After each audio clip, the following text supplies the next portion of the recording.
Hello everyone, WBCS 2024 ও 2025 প্রিলিমসের জন্য একটি গুরুত্বপূর্ণ অঙ্কের সমাধান নিয়ে চলে এসেছি তোমাদের সামনে। দেখো, অ্যালিগেশন থেকে। এটা হচ্ছে একটা বাস্তব অঙ্ক, ঠিক আছে? বাস্তব অর্থাৎ নেগেটিভ মার্কিংয়ের উপর যে অঙ্কগুলো হয় সেগুলো আমরা অতি সহজে কিভাবে করব তার একটা সুপার ট্রিকের সাহায্যে অঙ্ক নিয়ে চলে এসেছি। তোমরা দেখতে থাকো। দেখো, প্রশ্নটি কি রয়েছে যে ডব্লিউবিসিএস পরীক্ষায় মোট প্রশ্ন সংখ্যা 200টি, ঠিক আছে?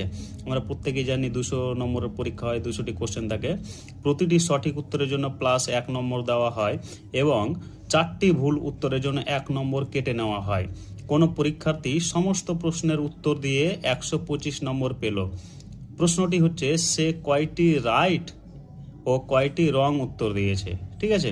তাহলে দেখো আমরা কিভাবে করব অ্যালিগেশন মেথডে, রাইট রং। এবার দেখো, যেভাবে করেছি সবগুলোই যদি ও সঠিক উত্তর দিত, অর্থাৎ 200টাই যদি সঠিক উত্তর দিত তাহলে কত পেত? 200 নম্বর পেত। আবার সবগুলোই যদি ওর অ্যান্সার ভুল হয়ে যেত তাহলে কত? 4টা ভুলের জন্য 1 নম্বর কাটা হয়। তাহলে 200টা ভুলের জন্য কত? মানে 50 নম্বর কাটা যাবে, অর্থাৎ ও নেগেটিভ 50 পেত, ঠিক আছে? কিন্তু ও ওভারঅল পেয়েছে কত? 125।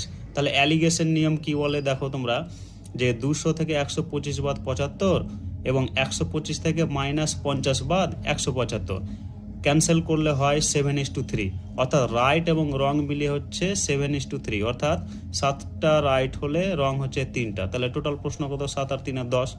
তো টোটাল প্রশ্ন তো প্রশ্নানুসারে বলাই রয়েছে, হ্যাঁ, 200। তাহলে 10 মানে হচ্ছে 200, 1 মানে হচ্ছে 20, ঠিক আছে? 1 মানে 20 পেলাম। সঠিক উত্তর কটা দিয়েছে? 7টা, অর্থাৎ কত? 7 10 7 20 কত? 140। রং অ্যান্সার কটা দিয়েছে? 3টে, ঠিক আছে? তাহলে 3 20 60, অর্থাৎ সে 140টা প্রশ্ন কারেক্টলি দিয়েছে এবং 60টি প্রশ্ন ইনকারেক্টলি দিয়েছে। এবার দেখো, হিসাব করে দেখো তোমরা, 140টা যদি কারেক্ট অ্যান্সার দিয়ে থাকে তাহলে কত পাবে? 140।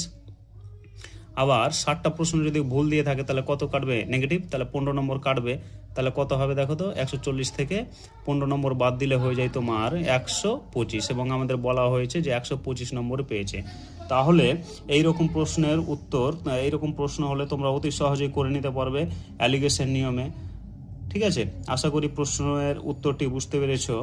যদি বুঝে থাকো এবং ভালো লেগে থাকে তাহলে অবশ্যই বেশি বেশি পরিমাণে শেয়ার করো এবং সাবস্ক্রাইব করো। নতুন যদি হয়ে থাকো ভিডিওটি অবশ্যই সাবস্ক্রাইব করবে এবং বেল আইকন প্রেস করবে যাতে সমস্ত নোটিফিকেশান তোমার কাছেই প্রথমে পৌঁছে যায়। ধন্যবাদ।